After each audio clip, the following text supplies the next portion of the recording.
Welcome to Babblecom 5. This is episode 8 of season 3 of Babylon 5, Messages from Earth. Deep breath. Garibaldi is bemoaning the fact that he's having the same old breakfast again, the same one he's had for years now. Sheridan says it's in the manual under S03E08. Shut up and eat it. Just then, Ivanova is brought an entirely different breakfast. Notice the Night Watch poster in shot over her head. Sheridan smells bacon and eggs. Garibaldi laughs as Ivanova reads a handwritten note and is then forced to agree with him. It is, indeed, bacon and eggs, courtesy of Marcus. Fresh eggs are incredibly hard to get that far out. Garibaldi hasn't seen one for 3 years, and bacon is completely out. Ivanova offers to share, but Sheridan says they'll just watch.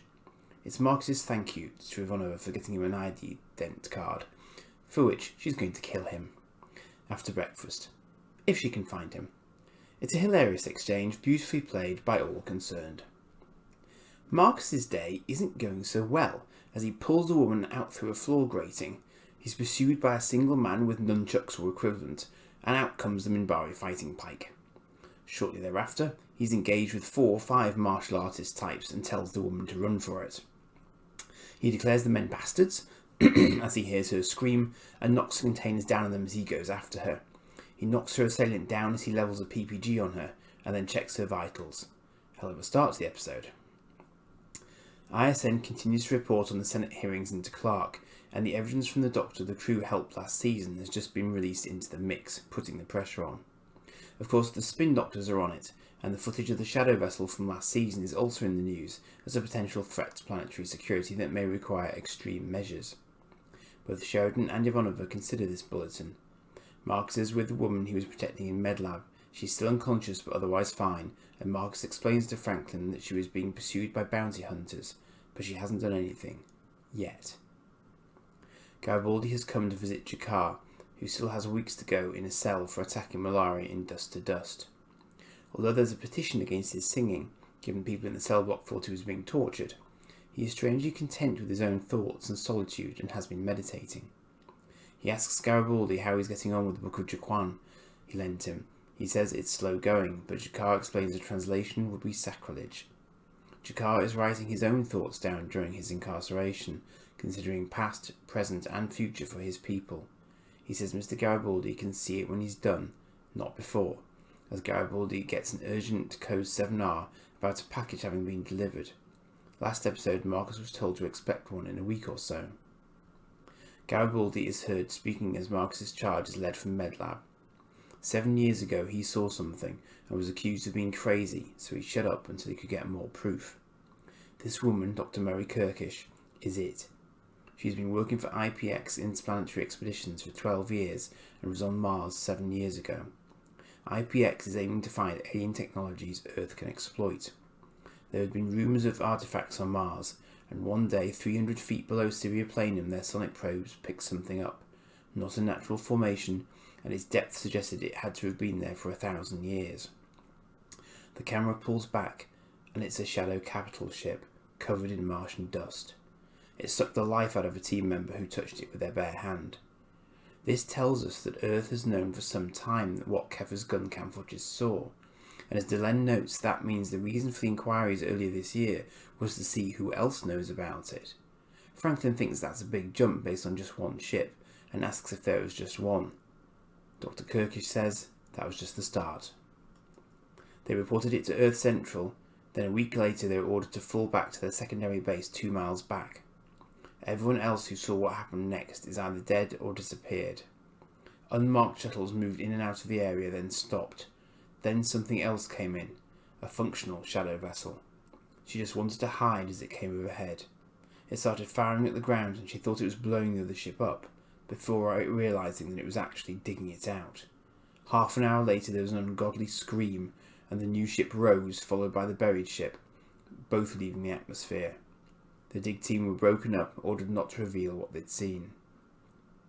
Garibaldi corroborates some of her story.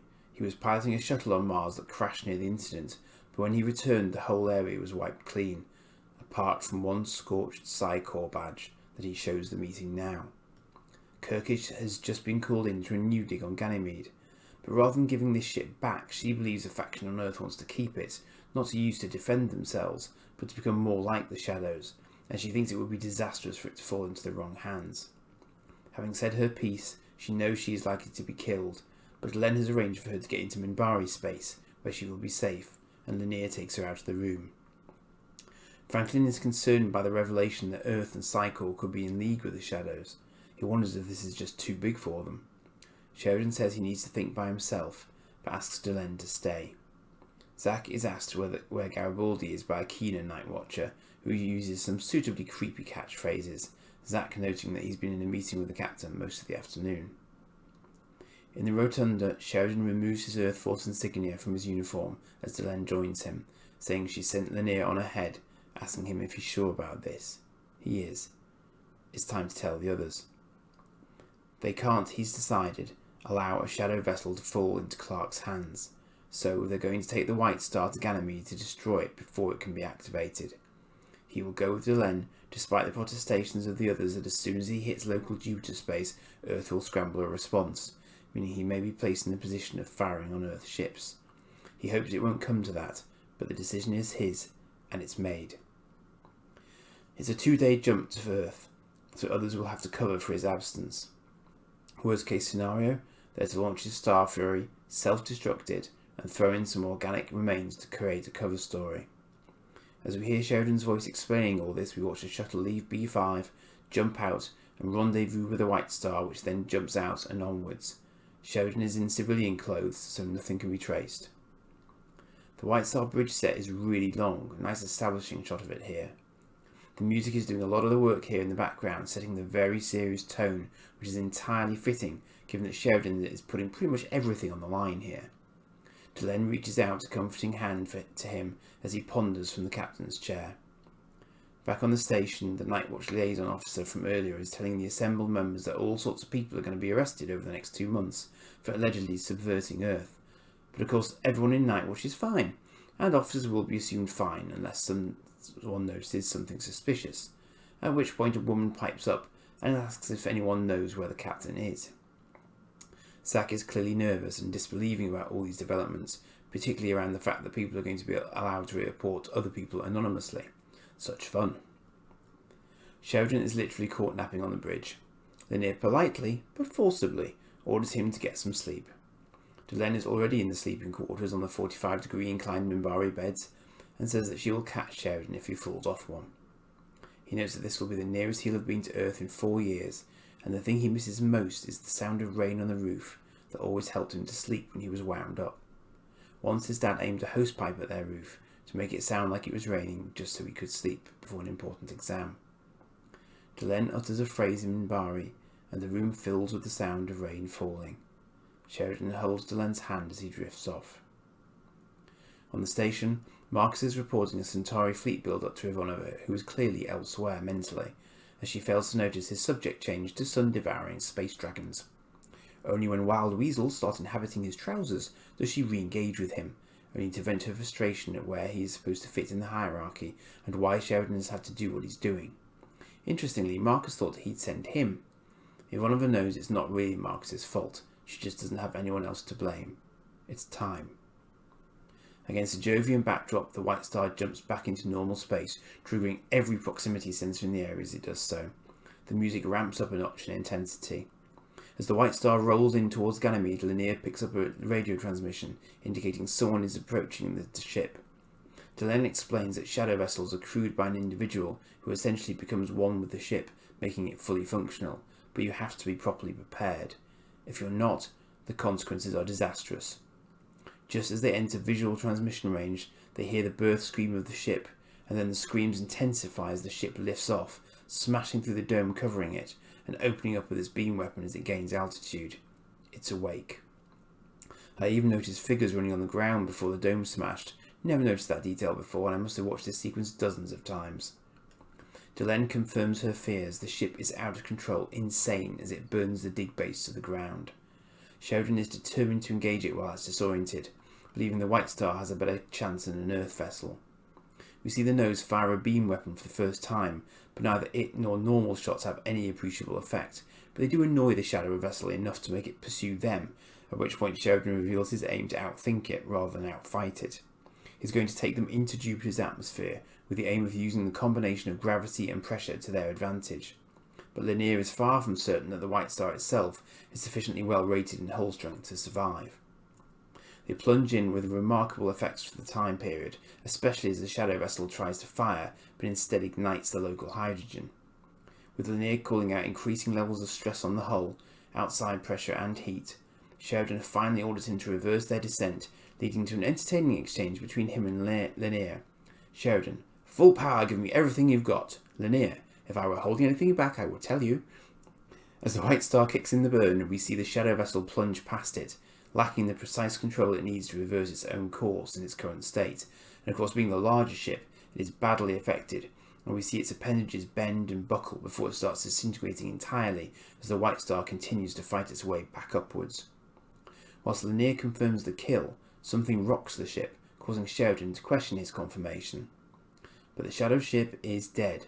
The weapons fire is coming from an Earth ship skirting the edge of Jupiter's atmosphere. It's the Agamemnon, Sheridan's previous command. It can't come into the atmosphere after them, but its beam weapons can reach them and it can track them effectively. Sheridan refuses to fire on his old ship, leading a worried Lanier to ask what he does propose to do, because he also refuses to surrender. It's actually Delenn who provides the inspiration. She orders Lanier to activate the jump engines, which Sheridan immediately questions, with Lanier pointing out that pouring that much energy into a hydrogen-rich atmosphere is not the best idea. While Sheridan doesn't disagree, he knows it's their best shot and tells Lanier to tell the Agamemnon in a generic way that they're prepared to surrender but need space to come up, then to bring the ship up so that when they do jump it will be in thinner atmosphere to try and reduce the eruption. Despite the jump point showing signs of being unhappy, they make the jump from underneath the Agamemnon's nose, and Sheridan declares it to be the first atmospheric jump he's ever heard of. Even the religious cast in the pods ahead of him share a little coy smile with one another, bless them. They burn for home, but Sheridan says one way or another they'll be back to finish things. ISN is reporting that a ship attacked a research base on Ganymede, but was then destroyed by the Agamemnon, which of course is a fib, but irks Sheridan because it sounds like they were the bad guys. Clark is apparently considering new measures, citing this as more evidence of a threat to planetary security. Garibaldi notes that they got away with it at least, but Sheridan quietly says to himself, "This time." And his absence has not gone unnoticed by the Night Watch liaison, who has noted that the systems in the captain's quarters hadn't been accessed for 4 days. Nice detail, 2 days out, 2 days back. He puts Zack on the defensive again, and Zack half lets slip that he knows something is going on because of Garibaldi's recent reactions to him, yet stops short of agreeing to make an accusation back to Night Watch. The other guy definitely has something to prove, however, and expects Zack to decide between his friend and his duty to Earth. In Ironiva's quarters, Marcus arrives with the chart to explain exactly where he fits into her world by analogy with the Ottoman Empire. His real mission is to make her laugh, and he succeeds, and is about to leave when Sheridan calls Ivanova telling her to turn on ISN fast. She does so, and she and Marcus listen in shock as the presenter announces that President Clark has issued an order declaring martial law in the Earth Alliance. So, I sit here a few days on from the rewatch, considering just where this left the show following Exogenesis, which really wasn't arc-heavy.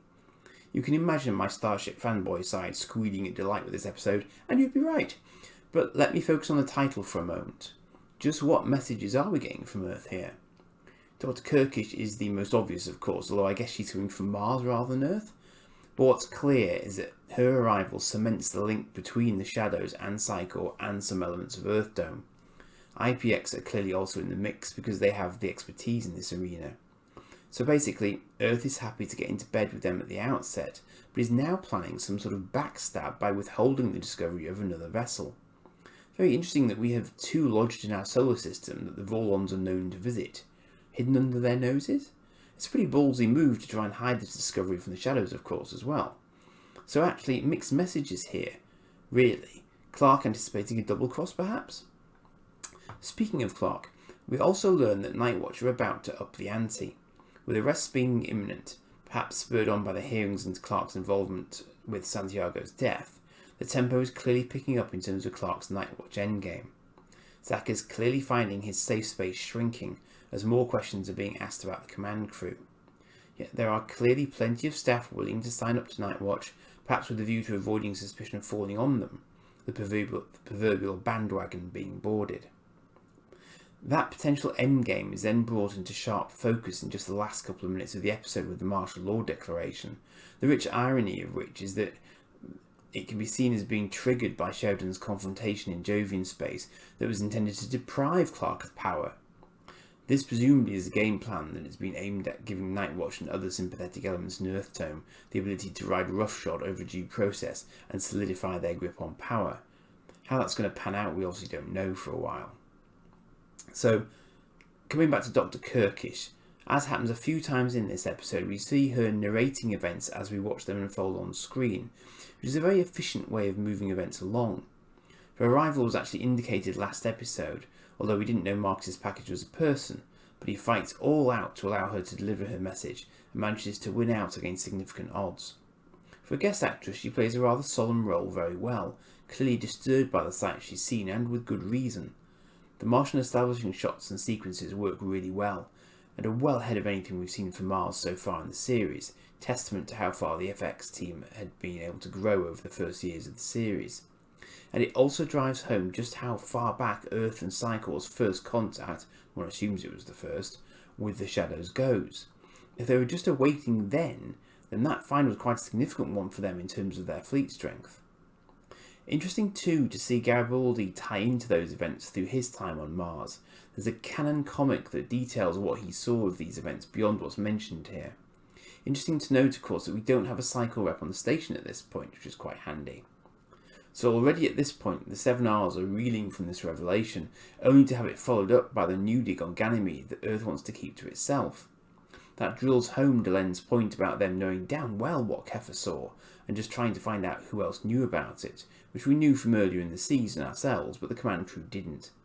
And so we are left with Sheridan's decision to abandon the station for 4 days to try and prevent this ship falling into the wrong hands, or indeed any hands. This, of course, is a huge risk to take, leading to him shedding his Earth Force uniform to go with Delenn and Linnea, while everyone else is left on cleanup duty, which Ivanova finds particularly difficult, telling that Marcus assumed he'd be the one to go. And that decision also leads to a really touching scene between him and Delenn on the White Star in the calm before the storm, which shows that their relationship is maturing a great deal. The Ganymede situation is classic Sheridan. What does he do when faced with an insane shadow vessel that he doesn't have the firepower to take on? He throws a gas giant at it. Obviously. I'd love to know what bright spark thought it would be a good idea to throw someone inside a shadow ship with no training, given that they have the habit of sucking the life out of people when hungry. So we see the White Star land some shots with its standard weaponry, as well as using a focused fire option we haven't seen before that seems to get the enemy's attention if nothing else.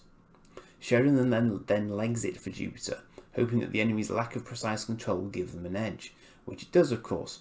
We get some really nice hard signs from the fact that hydrogen without oxygen doesn't quite go boom, but still causes fireworks. I also love the way the shadow vessel crumbles and implodes after it's careened past the climbing White Star. And even then the effects fest isn't over, because just as we think they're free and clear, Sheridan's old ship joins the fun. We've seen it before in All Alone in the Night.